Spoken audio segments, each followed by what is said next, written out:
$1 can't get you a lot, but it can get you a processor, if you don't mind also paying for shipping and tax.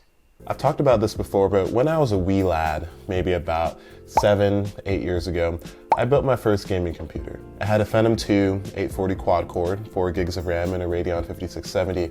I've talked about it on the channel before. Sadly, I had to sell that computer for financial reasons. But I slowly realized that I still need a computer for schoolwork, for editing, because I was just getting into YouTube at the time, and for leisurely activities like gaming. So I sold some stuff, did a few odd jobs, and ended up raising about $200 for my next computer build.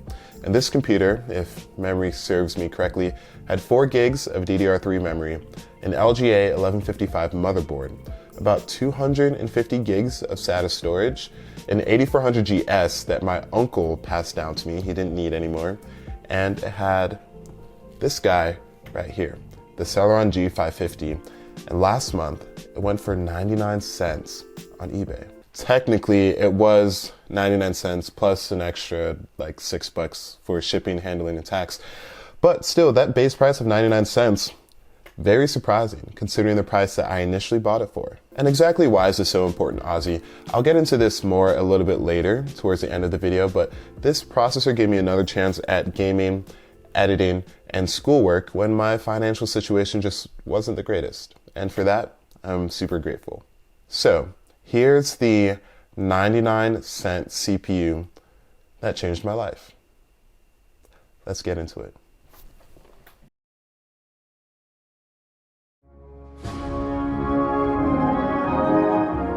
Mr. Nerd on a budget. Mr. OzTalksHW. Thank you guys so much for this diploma that you just uploaded to me. I really... Mr. OzTalks, hello? Yep, he's frozen again. Alright, restart Skype from the top. Don't let your laptop be the reason you freeze up during graduation this year. Upcycle Computer Works has you covered. They sell high-performance used laptops for affordable prices.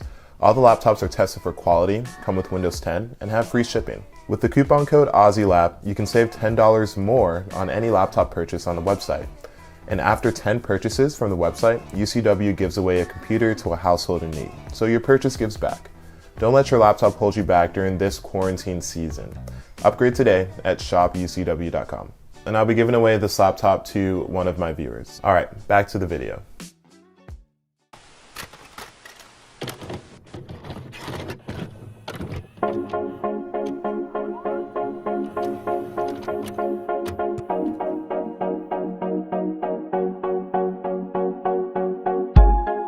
So if memory serves me correctly, I built the system around 2012. So this was the time of AMD FX processors and Sandy Bridge Intel processors. AMD tried to push the more cores agenda at the time, but I read online that it's better to have faster cores, less faster cores, than to have more slower cores, at least back in 2012. So I took that to heart and I set myself a budget. $200 for the entire computer, no more than $50 for the processor. With AMD kind of not an option, I checked Intel, and Celeron was the only one that fit the bill. But I'll be honest with you guys, I was a little bit nervous because a lot of people did not think highly of the Celeron name, brand, lineup whatsoever. But I took a chance because the performance was pretty good from what I could see from the one review that AnandTech had, and it had an awesome upgrade path. I could go to the i7s, which at the time was like, if you could afford an i7, whew, boy, you were ballin', baby. The G550, it's not high-end at all. It's 2 cores, it's 2 threads at 2.6 gigahertz base, and it's on the Sandy Bridge architecture. It has a 65-watt TDP, which is kind of crazy to think about now because you have 6 core CPUs with a 65-watt TDP, but at that time, that was pretty efficient. The cheapest alternative at the time were Athon chips from AMD, which were honestly pretty good, but they were just a little bit outside of my budget. I want to say I spent around $40 to $50 on that processor. Nowadays, $40 to $50 on a dual core seems like a complete ripoff in some instances, but at the time, it was a godsend, like I won't lie. I wasn't aware of the used market at the time either, so that was a completely different world. And because it was my second build, I didn't want to try it out that much, in all honesty. With all of that being said, this is the test system that we have today.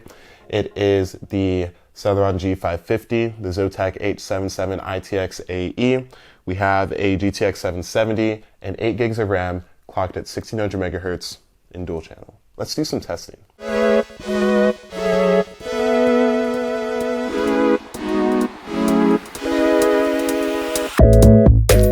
Before I begin the benchmarks in the gaming segment, let's chat a little bit about the games that I used to play when I had the CPU in my main system. The TLDR, anything free. Like I said, I did not have a lot of money.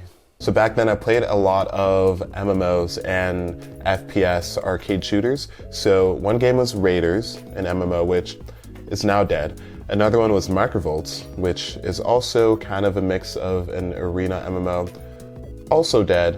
And then another one is DC Universe. I was a big comic superhero geek, which is technically not dead, but more or less it's kind of dead. I played all these games at 1680 by 1050 because that was the max resolution my monitor supported, and also because my graphics card wasn't the greatest.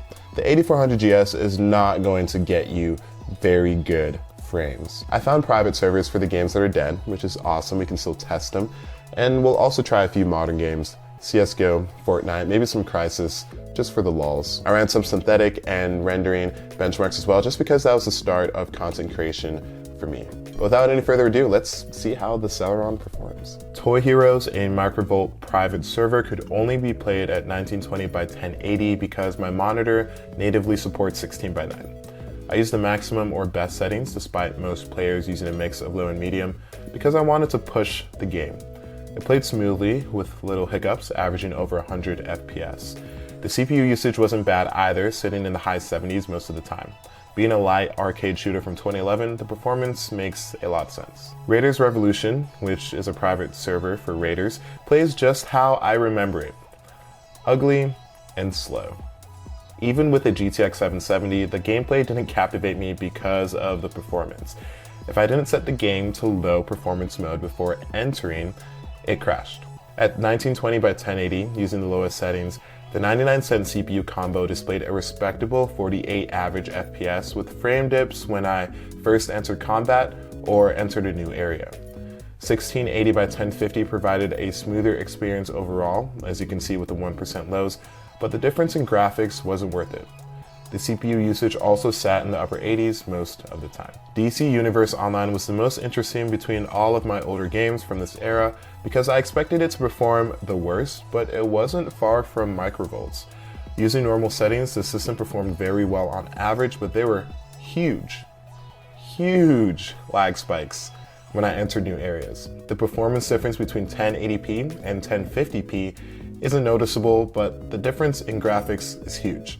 I'm still shocked that I played games at this resolution, to be quite frank. CSGO had the worst average FPS among every game in the list, and that's with the lowest settings.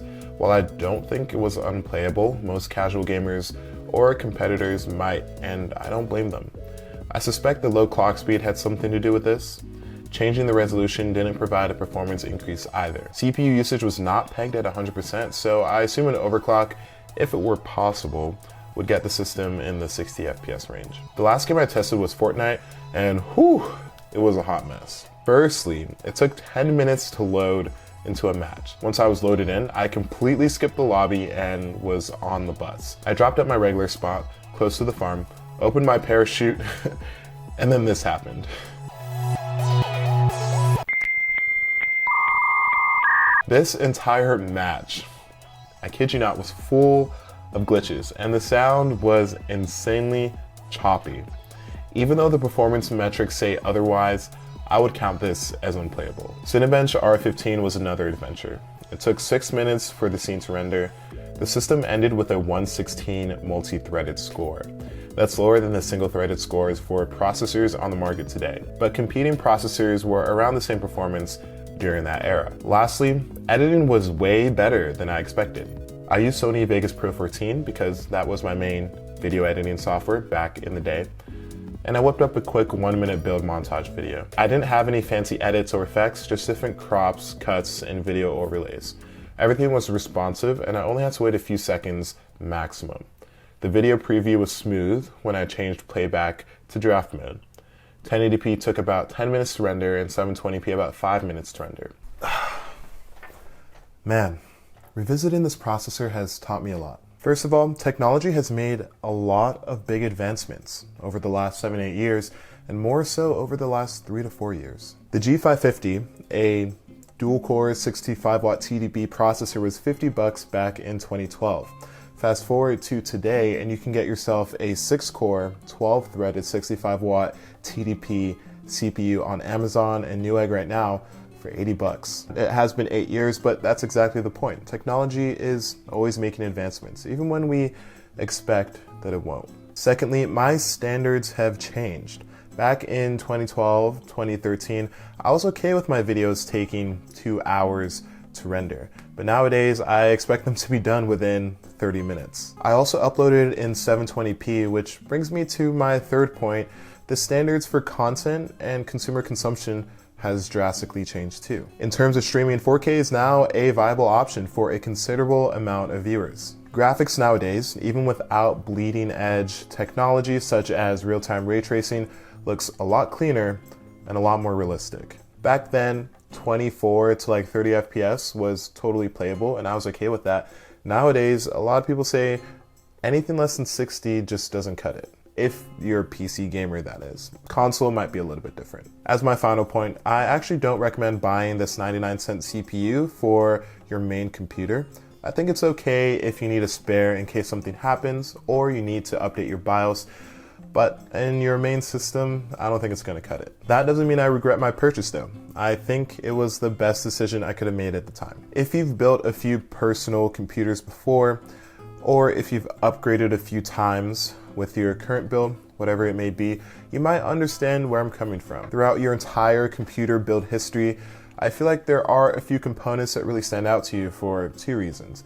One, they were just beast in terms of performance or value, or both. Or 2, they just hold sentimental value. And honestly, the G550 does both of those for me. But that's it for this video, guys. Hopefully you guys enjoyed it. If you liked it, then leave a like. If you loved it, share, subscribe, all of that kind of stuff. You can follow me on my socials at OzTalksHW on pretty much everything. The future for the Celeron is looking kind of bright. I'm going to use it for a few more tests, emulation, maybe some ray tracing action. So make sure you're subscribed so you don't miss out on future content. All right, I've talked enough. I'll see you guys in the next video. Peace.